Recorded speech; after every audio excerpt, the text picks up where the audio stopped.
बिस्मिल्लाहिर्रहमानिर्रहीम अस्सलामुअलैकुम वरहमतुल्लाहि वबरकातुहू। हकीम हाफिज़ मोहम्मद अमीन आपकी खिदमत में हाजिर है और आप देख रहे हैं हमारा चैनल दानिश शफ़ाखाना। आज हम बात करेंगे अफ्तारी के वक़्त किन चीज़ों का इस्तेमाल करना चाहिए इस मौजू पे। तो अक्सर औक़ात लोग किन चीज़ों का इस्तेमाल कर देते हैं गलती से, वो नहीं करना चाहिए, और किन चीज़ों को इस्तेमाल करना चाहिए। वीडियो शुरू करने से पहले आपसे रिक्वेस्ट है, हमारे चैनल को सब्सक्राइब कीजिए और बेल आइकन को लाजमी दबाइए ताकि हमारी हर नई आने वाली वीडियो आप तक सबसे पहले पहुंच सके। और जो लोग पहले से हमारे सब्सक्राइबर्स हैं उनका हम तहे दिल से शुक्रिया अदा करते हैं। शुरू करते हैं जी। सबसे पहले अफ्तारी के वक़्त तो अक्सर औक़ात लोग जो गलती करते हैं वो ये है कि कोल्ड ड्रिंक्स का इस्तेमाल सबसे ज़्यादा करते हैं, और उसके अलावा ठंडे मशरूबात जो हैं उनको बहुत ज़्यादा इस्तेमाल करते हैं। ठंडे मशरूबात के अंदर कोई भी शरबत आ जाए जो चीनी से तैयार किया जाता है, वो मीठा जो है चीनी, ये भी एक केमिकल से तैयार की जाती है। इससे बने हुए मशरूबात जो है उनका इस्तेमाल बहुत कम करना चाहिए, वो नहीं करना चाहिए इस्तेमाल। सादा पानी हो और खजूर का इस्तेमाल हो, ये चीज़ जो है ये सबसे ज़्यादा अफजल और अहम गिनी जाती है। वो इसलिए कि आप सल्लम भी इस चीज़ को मामूल जो है वो बनाते थे कि खजूर और ज़मज़म का पानी, इससे रोज़ा अफ्तार किया करते थे। अरब के अंदर आज भी यही मामूल है कि खजूर और पानी के साथ रोज़ा सबसे पहले अफ्तार किया जाता है, और बाद में फिर हल्की फुल्की ग़ज़ा का इस्तेमाल, अपनी खाना जो है वो इस्तेमाल करते हैं।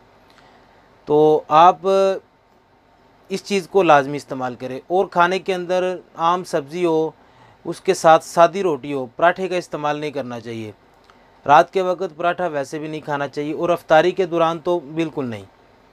और इसके अलावा आपको ये तली हुई चीज़ें जो हैं जिसके अंदर समोसा, पकोड़ा बड़े शौक़ से हम खाते हैं, अफ्तारी के वक्त समोसे लेके आओ जी, समोसे बिल्कुल नहीं इस्तेमाल करने चाहिए। इनके अंदर इंतहाई लेवल का कोलेस्ट्रॉल और ऑयल होता है जो जिस्म को नुकसान देता है।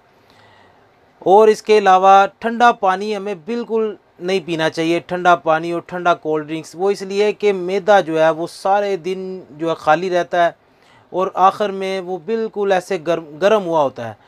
तो उसके अंदर अगर हम ठंडा पानी डालेंगे तो वो नुकसान देगा।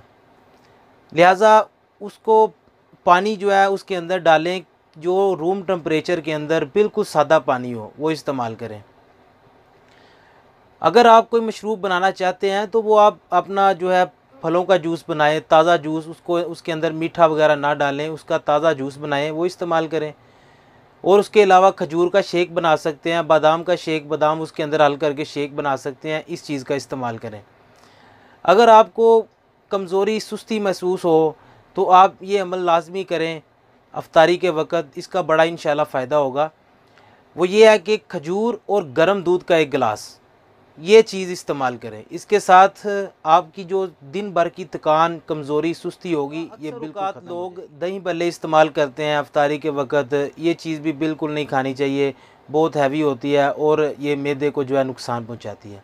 अपनी सादा ग़िज़ा रखें, सादा चीज़ें इस्तेमाल करें, और इंशाल्लाह आपको इसके साथ बड़ा फ़ायदा होगा। अल्लाह पाक आपको सेहत तंदुरुस्ती अता फ़रमाए, और हमें दीजिए इजाज़त। इंशाल्लाह मिलते हैं नेक्स्ट वीडियो में। दुआ में याद रखिएगा। अस्सलामु अलैकुम वरहमतुल्लाहि वबरकातुहू।